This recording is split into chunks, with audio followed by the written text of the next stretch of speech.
Ngayon ho, mga boss chief sir. Since nga yan, na-filehan ho ng kaso, mga kababayan, naku po, eto. Sabpina. One day lang yung sabpina. Yung iba, umaabot ng ilang linggo to, di ba? Ayan, one day. Sabpina para kay Kiko Barsaga. Aray ko.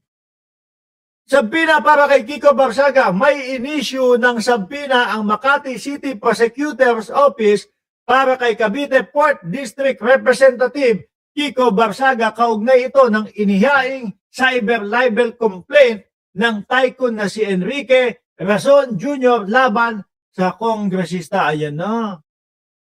Kailangan na magpaliwanag. Ano po? Pagka hindi sumipot, susunod, warrant of arrest dito. Di ba? Pag dito, in 10 days daw, pagka hindi sumipot, ang mga kasunod nito, warrant of arrest. Ang bilis, ano? Tapos, kumpleto, lawyer to. Mga bigating mga lawyer ito, mga kababayan. Umiiyak na din ba si Kiko dyan? At ito pa, idagdag ho natin ito, mga bossing, bukod dyan sa sabpina at bukod sa mga nangyayari, pakinggan nyo ho ito, mga kababayan. Si Razon pa pala ang tumulong doon sa ama ni Kiko Barsaga para maging politiko. Oo. Ito, atong ang ito no?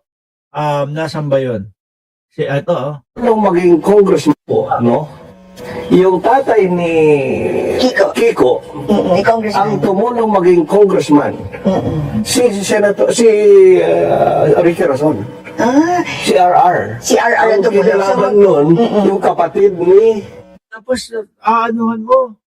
Tataniman mo ng mga kung ano-anong mga paratang. Tataniman mo ng mga kung ano-anong mga pinagsasasabi mo na wala naman palang katotohanan.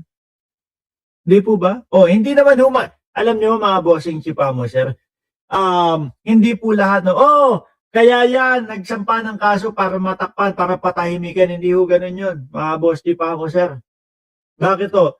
Merong iba, kaya nagkakaso dahil alam nila na mali talaga yung ginawa sa kanila. Yung iba kapag kaya, may paratang, may sinasabi, itong si Kiko Barsaga dito, kay Enrique Razon, no? May sinasabi, si Kiko Barsaga na hindi totoo. Kaso alam ng tao, alam ni Razon, na totoo yung sinasabi nun Hindi yan sasagot. Sasabihin yan, hindi ko pinapansin ho yan. Para hindi lumaki yung gulo. Di po ba? Para hindi lumaki yung gulo. Pero ito siguro talagang walang katotohanan yung mga pinagsasabi ni Barsaga, kaya kailangan aksyonan. Masisira yung pangalan ng tao. Tapos ito, yung papala ang tumulong sa kanyang ama para maging politiko. Sikboy Remulla, si Gilbert, sitting congressman. So, kalaban pala ni Sek Boying, ang family, may political rivalry pala pero sila. nagkaayos na yata sila. Ewan ko ngayon. Di ba? Ngayon, maganda. Paparating po tayo sa exciting part ho, mga kababayan. Diyan po sa usaping Lebiste, no? Diyan po sa usaping Meow Meow. Ngayon po, hanggang dyan muna, no? Yung update natin kay Meow Meow. Tumungo tayo, mga bossing, doon sa online selling. Online selling! Sorry. No? Mali. Tumungo tayo dito po, mga kababayan, sa pagsiserve ng warrant of arrest dito kay Atong Ang. Hindi, pasensya na ko kayo. Kasi habang pinapanood ko, akala ko online selling ho yung nangyayari dito hindi online selling, akala ko ba house to house selling ho yung nangyayari. Pakinggan ho natin, mga boss.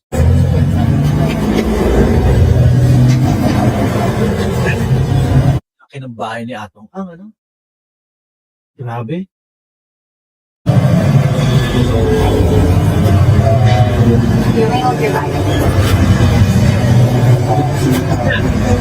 Lalabas na.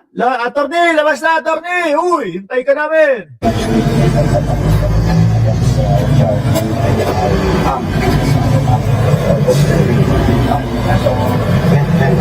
So, Ito ba yun? Hindi ata ito yun. Meron ako isang pinasa, no? Nasaan ba yung lawyer na yun? Meron ako isang pinasa yung lawyer eh. Hanapin ko lang. Hanapin lang natin. Pero dito muna tayo. Yung mga kasama daw ni Atong Ang na 17 pulis. Ito. Kabilang ang sinasabing mass Arestado na. No, arestado na ho mga kababayan. branch 26 ng Santa Cruz Regional Trial Court laban sa 18 akusado. Kabilang ang sinasabing mastermind na negosyanteng si Atong Ang. Patuloy ngayon ang mas pinigting na paghahanap ng mga otoridad sa mga sangkot sa kaso ng mga nawawalang sabungero. Humingi tayo ng update mula kay Ryan Lesillas live. Ryan? Hindi ko yata nakita, hindi ko yata naipasa doon sa group.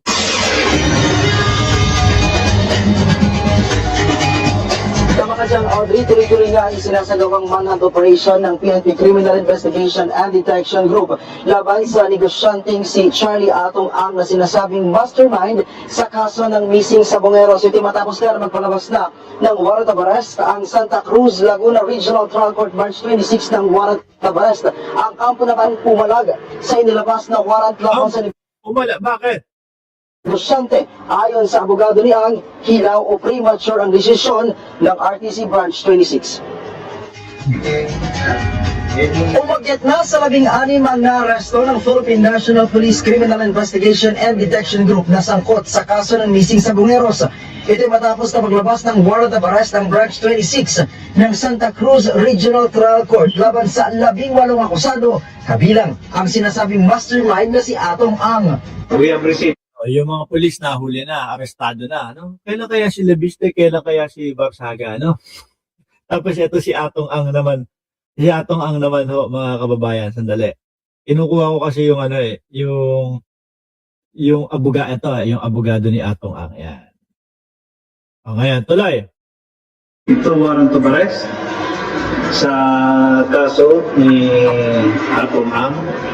The warrant of arrest consists of 5 counts for kidnapping with homicide and another 6 counts na warrant of arrest for kidnapping and serious illegal detention. Ayon kay Grabe, ano? Buti naman at nausad ang kaso. Matagal na ho ito. Panahon pa ni dating Pangulong Duterte na lagi pinagmamalaki ho ng mga DDS, mga kababayan, na tahimik nung panahon ni dating Pangulong Duterte. Ngayon, ito na ho yung lawyer. Isama na po natin dito, no? Hindi ko alam, parang nag-house to house selling ho.